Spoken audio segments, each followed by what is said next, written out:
right there.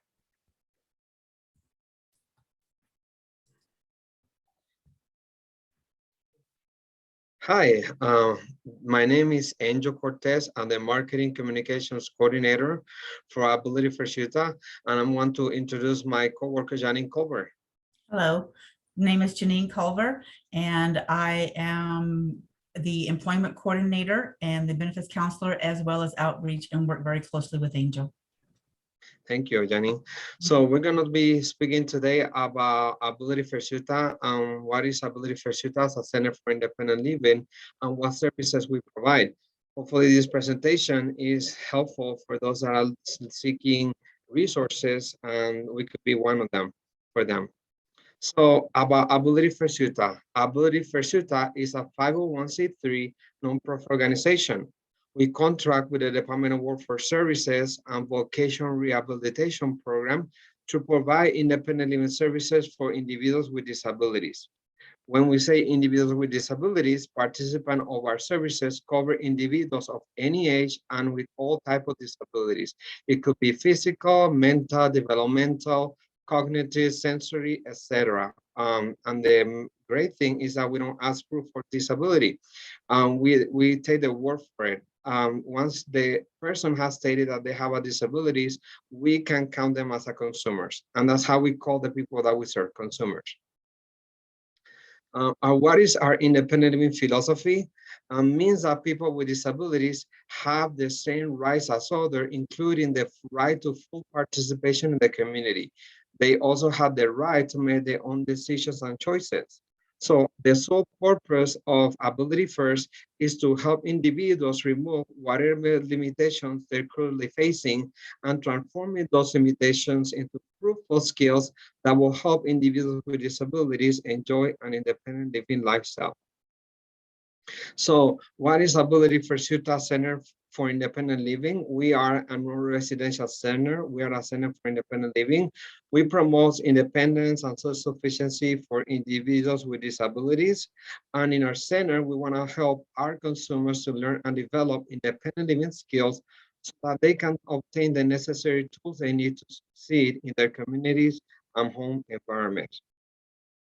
So what are Ability First Utah primary core independent living services? So we have 5 primary core services. The first one is information referral, independent living skills training, nursing home and youth transition, peer support, and individuals and system change advocacy. And throughout this presentation, we're going to be talking in detail in each one of them. All services provided by Ability First Utah are free to the consumers due to state and federal grants. We don't charge anything for our consumers for the services we offer, for the classes that we teach, for the transportation that we provide. We only take a look at a means test in equipment, but we're going to be talking a little bit in this presentation. So information referral, what is this program? We know that we provide a variety of services, but we understand that we cannot meet everyone's needs. We can connect individuals to other agencies that can also assist them. So we want to help our consumers break the barriers that they may encounter in their journey of becoming independent and connecting them with services in the community that will help them meet their goals on having meaningful and successful lives. What is independent living training? So Ability First Utah provides training opportunity for training, classes, resources, and information to help increase. I want to mention this very emphasize the self-reliance, self-confidence, and independence of our consumers. So what are some topics that we include in our classes? Some of them are money management, budgeting, cooking classes, basic computers classes, advocacy, transportation skill classes, and all these classes are consumer driven. We ask our consumer once a year what classes they want us to teach them, and based on these responses, we tailor the classes based on the responses. And if a consumer wants to share a talent with their peers, let's say gardening, sewing, we can provide material for our consumers so that they can share these talents with their peers. So we also have our classes and activities. They come in our calendar on Every 2 months, we have a bi-monthly newsletter, and there is where you can find the classes and activities that we offer for the week and the month. So some of the classes that we have are arts and crafts, sewing, and cooking classes. And this is some of the examples of what classes we offer.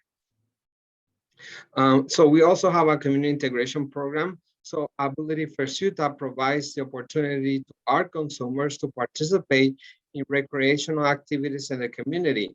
It's an opportunity to interact, socialize, and enjoy activities with their peers. So some of the activities that we take our consumers to, they're fun, they're awesome. Like we take them bowling, fishing, to the zoo, aquarium, movies, and we pay the fee entrance to our consumers to come to these activities, and we also provide transportation. The only thing that they have to bring is spending money, but we pay for all the fees of entrance to and from these activities. So what are some? Oh, we can provide free transportation to and from the classes and activities. So what are some of the examples of the activities that we offer? Bowling, we offer camping trip, and Springville Art Museum, among others. So we also provide free transportation to our consumers to access public resources. So if let's say that a consumer have a barrier with transportation, we can provide that transportation for a medical appointment, shopping, and to access public resources. Do you want to add anything to this, Janine? No, doing great, Angel. Thank you.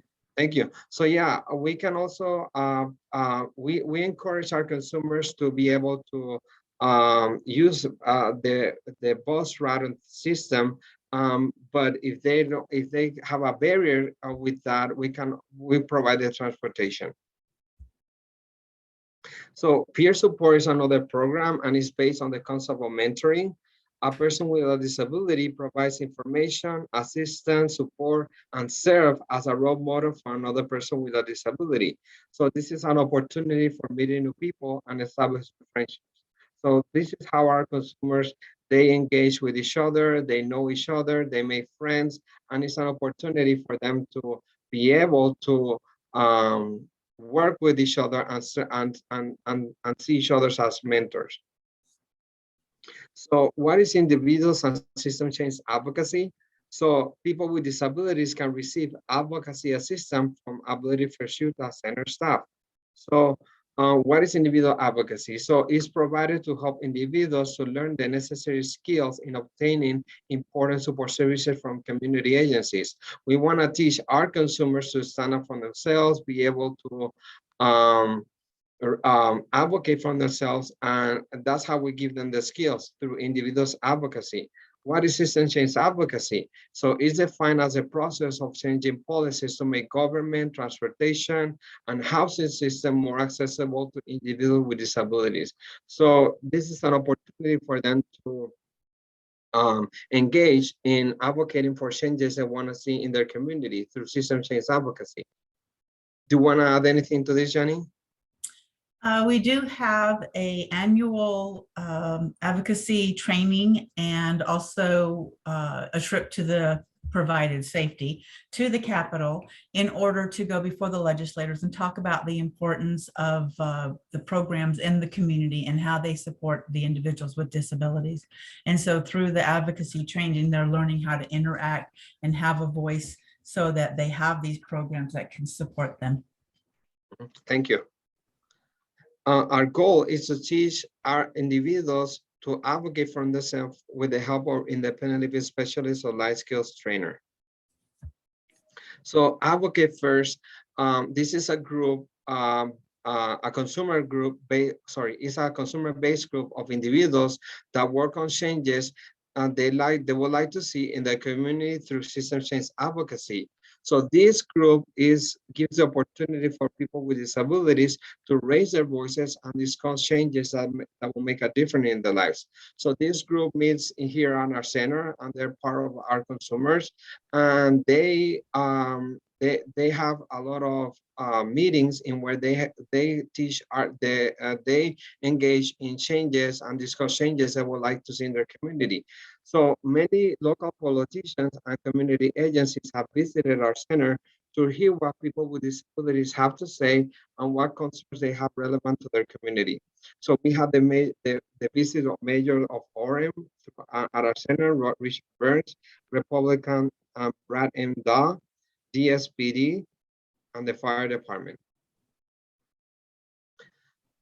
So transition services, Ability for SUTA promotes alternatives to institutionalization.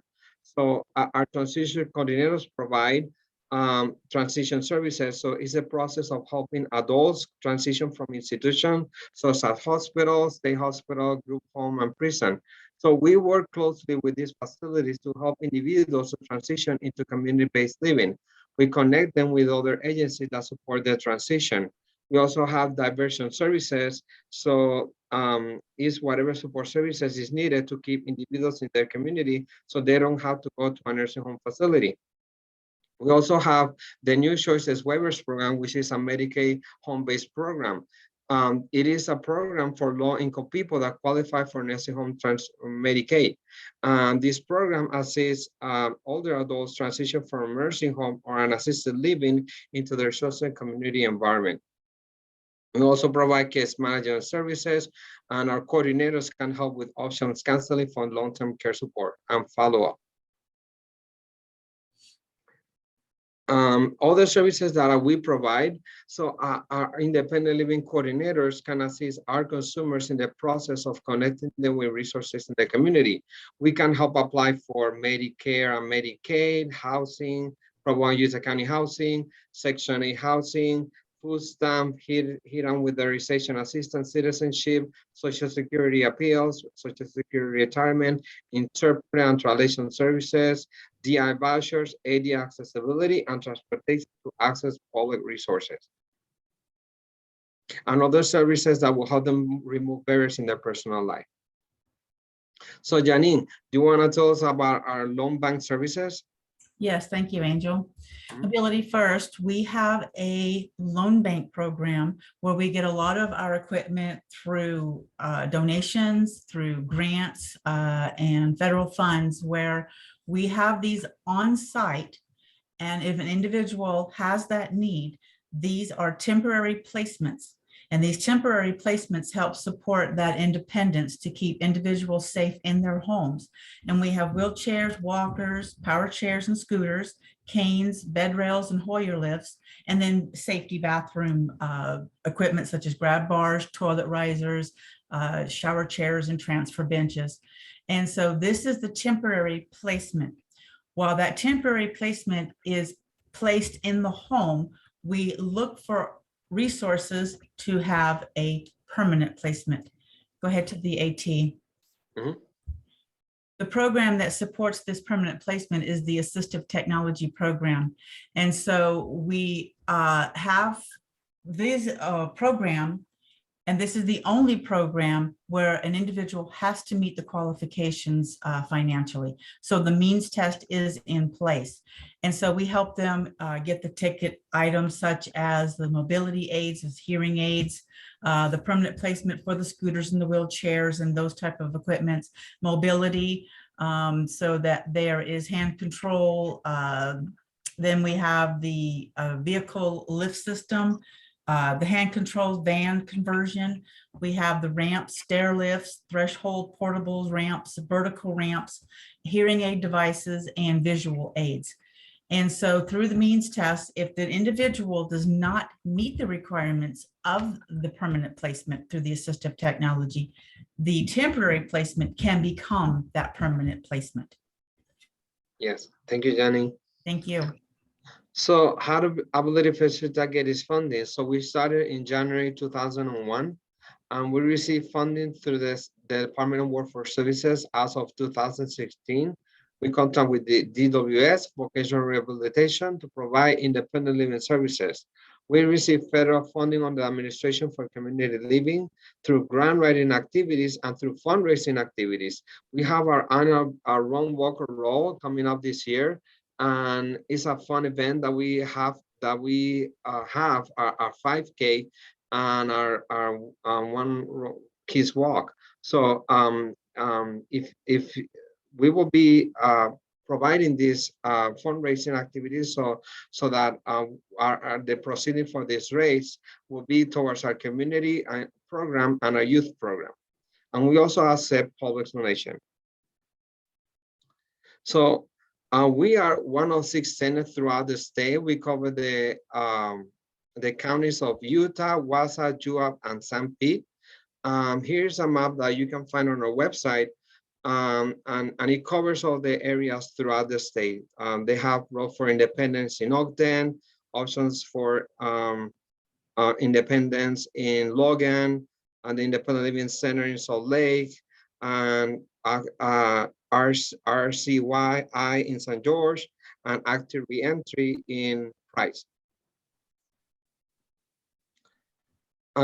So this is how our newsletter and calendars of classes and activity looks like. So if a consumer is interested in participating in our classes and activities, they can call on a Thursday and they will be put on the list for the classes and activities for next week.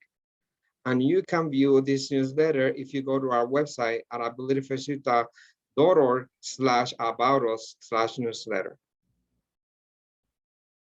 So how to become part of the family of Ability First Utah?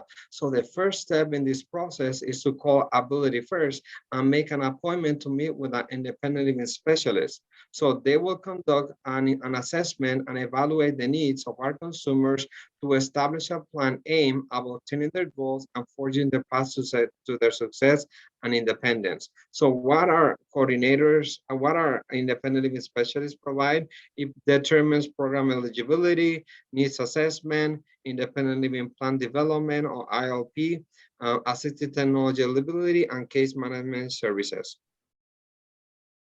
So we moved to a new location. We used to be in 491 North Freedom Boulevard across the street from Provo Rec Center, but now we are at 1455 West 820 North in Provo, across the street from Provo College. And we're looking forward to seeing you at our open house in the future with the proper precautions of social distancing. So this is all that we have for our presentation. And this is our contact information. And if you're interested and you're watching this presentation and would like to be part of the family of Ability First Utah and think that you could benefit from our services, you can contact us at 801-373-5044 or email us at staff@abilityfirstutah.org. So thank you so much. And this is the end of our presentation.